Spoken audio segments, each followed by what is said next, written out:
कोई भी इंसान जन्म से नहीं बल्कि अपने कर्म से महान बनता है। अच्छी नीयत से किया गया काम कभी व्यर्थ नहीं जाता और उसका फल आपको ज़रूर मिलता है। बुराई बड़ी हो या छोटी हमेशा विनाश का कारण बनती है, क्योंकि नाव में छेद छोटा हो या बड़ा नाव को डुबा ही देता है।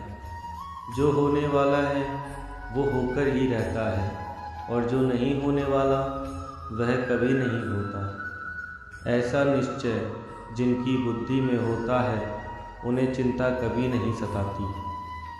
गलतियाँ ढूंढना गलत नहीं है, बस शुरुआत खुद से होनी चाहिए। निर्णय लेते समय ना ज़्यादा खुश हो ना ज़्यादा दुखी हो, ये दोनों परिस्थितियाँ आपको सही निर्णय लेने नहीं देती।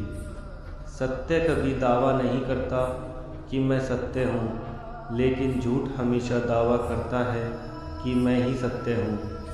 कर्म करो, फल की चिंता मत करो। गीता में कहा गया है, कोई भी अपने कर्म से भाग नहीं सकता, कर्म का फल तो भुगतना ही पड़ता है। अच्छे कर्म करने के बावजूद भी लोग केवल आपकी बुराइयां ही याद रखेंगे, इसलिए लोग क्या कहते हैं इस पर ध्यान मत दो, तुम अपना कर्म करते रहो। फल की अभिलाषा छोड़कर कर्म करने वाला पुरुष ही अपने जीवन को सफल बनाता है। मैं किसी का भाग्य नहीं बनाता, हर कोई अपना भाग्य खुद बनाता है। आप आज जो भी कर्म कर रहे हो उसका फल आपको कल प्राप्त होगा, और आज जो आपके पास है वह आपके द्वारा पहले किए गए कर्मों का फल है। इंसान हमेशा अपने भाग्य को कोसता है, यह जानते हुए भी कि भाग्य से भी ऊंचा उसका कर्म है जो स्वयं के हाथों में है। नकारात्मक विचारों का आना तय है, परंतु यह आप पे निर्भर करता है कि आप उन्हें कितना महत्व देते हैं। जो अच्छा लगे उसे ग्रहण करो और जो बुरा लगे उसका त्याग। फिर चाहे वह विचार हो, कर्म हो या मनुष्य।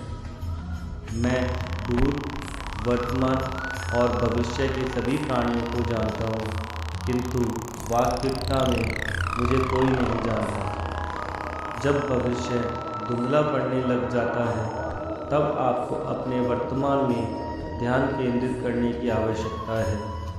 जो पैदा हुआ है उसकी मृत्यु भी निश्चित है, जैसे जो मृत है उनके लिए जन्म। इसलिए जिसे बदल नहीं सकते उसके लिए शोक मत करो।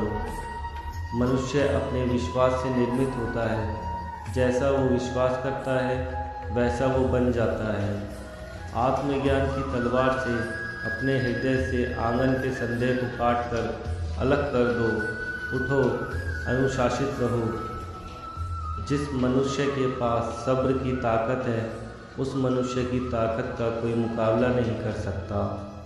मनुष्य को जीवन की चुनौतियों से भागना नहीं चाहिए और न ही भाग्य और ईश्वर की इच्छा जैसे बहानों का प्रयोग करना चाहिए। शिक्षा और ज्ञान उसी को मिलता है जिसमें जिज्ञासा होती है। जिस प्रकार अग्नि सोने को परखता है, उसी प्रकार संकट वीर पुरुष को। जो व्यवहार आपको दूसरों से पसंद ना हो, ऐसा व्यवहार आप दूसरों के साथ भी ना करें।